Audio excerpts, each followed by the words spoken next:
ایک یہودی کسی مسلمان کا پڑوسی تھا۔ اس یہودی کے ساتھ اس کا مسلمان پڑوسی بہت اچھا سلوک کرتا تھا۔ اس مسلمان کی یہ عادت تھی کہ وہ ہر تھوڑی دیر بعد یہ جملہ کہتا تھا: حضرت محمد صلی اللہ علیہ وآلہ وسلم پر درود شریف بھیجنے سے ہر دعا قبول ہوتی ہے اور ہر حاجت اور مراد پوری ہوتی ہے۔ جو کوئی بھی اس مسلمان سے ملتا وہ مسلمان اسے اپنا یہ جملہ ضرور سناتا، اور جو بھی اس کے ساتھ بیٹھتا اسے بھی ایک مجلس میں کئی بار یہ جملہ مکمل یقین سے سناتا تھا کہ حضرت محمد صلی اللہ علیہ وآلہ وسلم پر درود شریف بھیجنے سے ہر دعا قبول ہوتی ہے اور ہر حاجت اور مراد پوری ہوتی ہے۔ اس مسلمان کا یہ جملہ اس کے دل کا یقین تھا۔ اس نے ایک سازش تیار کی تاکہ اس مسلمان کو ذلیل و رسوا کیا جائے اور درود شریف کی تاثیر پر اس کے یقین کو کمزور کیا جائے اور اسے یہ جملہ کہنے کی عادت چھڑوائی جائے۔ یہودی نے ایک سونار سے سونے کی ایک انگوٹھی بنوائی اور اسے تاکید کی کہ ایسی انگوٹھی بنائے کہ اس جیسی انگوٹھی پہلے کسی کے لیے نہ بنائی ہو۔ سونار نے انگوٹھی بنا دی۔ وہ یہودی انگوٹھی لے کر مسلمان کے پاس آیا۔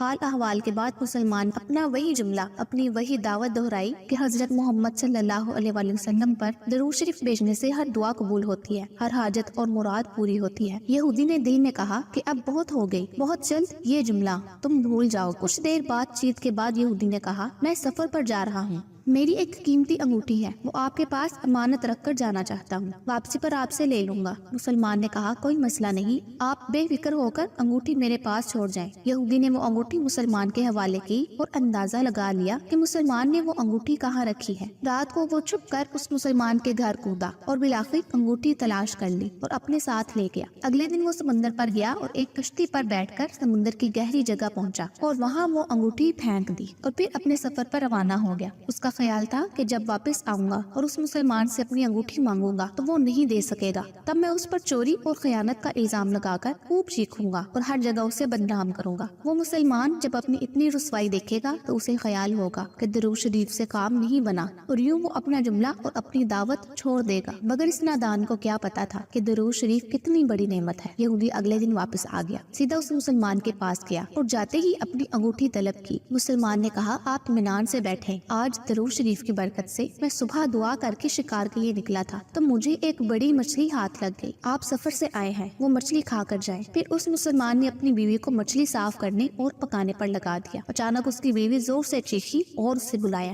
وہ بھاگ کر گیا تو بیوی نے بتایا کہ مچھلی کے پیٹ سے سونے کی انگوٹھی نکلی ہے اور یہ بالکل ویسی ہے جیسی ہم نے اپنے یہودی پڑوسی کی انگوٹھی امانت رکھی تھی۔ وہ مسلمان جلدی سے اس جگہ گیا جہاں اس نے یہودی کی انگوٹھی رکھی تھی۔ انگوٹھی وہاں موجود نہیں تھی۔ وہ مچھلی کے پیٹ والی انگوٹھی یہودی کے پاس لے آیا اور آتے ہی کہا: حضرت محمد صلی اللہ علیہ وآلہ وسلم پر درود شریف بھیجنے سے ہر دعا قبول ہوتی ہے اور ہر حاجت پوری ہوتی۔ پھر اس نے وہ انگوٹھی یہودی کے ہاتھ پر رکھ دی۔ یہودی کی آنکھیں حیرت سے باہر، رنگ کالا پیلا اور ہونٹ کانپنے لگے۔ اس نے کہا: یہ انگوٹھی کہاں سے ملی؟ مسلمان نے کہا: جہاں ہم نے رکھی تھی وہاں ابھی دیکھی، وہاں تو نہیں ملی، مگر جو مچھلی آج شکار کی اس کے پیٹ سے مل گئی۔ معاملہ مجھے بھی سمجھ نہیں آ رہا، مگر الحمدللہ آپ کی امانت آپ کو پہنچی اور اللہ تعالیٰ نے مجھے پریشانی سے بچا لیا۔ بے شک حضرت محمد صلی اللہ علیہ وآلہ وسلم پر درود بھیجنے سے ہر دعا قبول ہوتی ہے اور ہر حاجت و مراد پوری ہوتی ہے۔ یہودی تھوڑی دیر کانپتا رہا، پھر بلک بلک کر رونے لگا۔ مسلمان اسے حیرانی سے دیکھ رہا تھا۔ یہودی نے کہا: مجھے غسل کی جگہ دے دیں۔ غسل کر کے آیا اور فوراً کلمہ طیبہ اور کلمہ شہادت پڑھنے لگا: اشہد ان لا الہ